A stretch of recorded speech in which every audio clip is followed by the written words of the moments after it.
আজকের আবহাওয়া বার্তায় জানানো হয়েছে ঢাকা ও আশেপাশের এলাকায় দিনের তাপমাত্রা সামান্য কমতে পারে। আজ বুধবার ২রা সেপ্টেম্বর সকাল ৭টা থেকে পরবর্তী ৬ ঘন্টার জন্য দেওয়া পূর্বাভাসে এমনই তথ্য জানানো হয়েছে।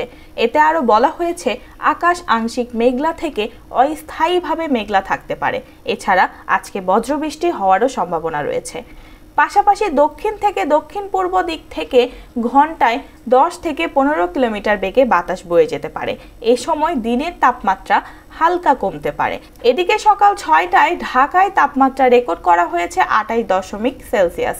এই সময় বাতাসের আর্দ্রতার পরিমাণ ছিল ৮৩%। গতকাল সর্বোচ্চ তাপমাত্রা ছিল ৩৫.২ ডিগ্রি সেলসিয়াস। আজকে সর্বনিম্ন তাপমাত্রা ২৭.৮ ডিগ্রি সেলসিয়াস। আজকে সূর্যাস্ত সন্ধ্যা ৬টা ১৫ মিনিট, আগামীকালের সূর্যোদয় ভোর ৫টা ৪১ মিনিট।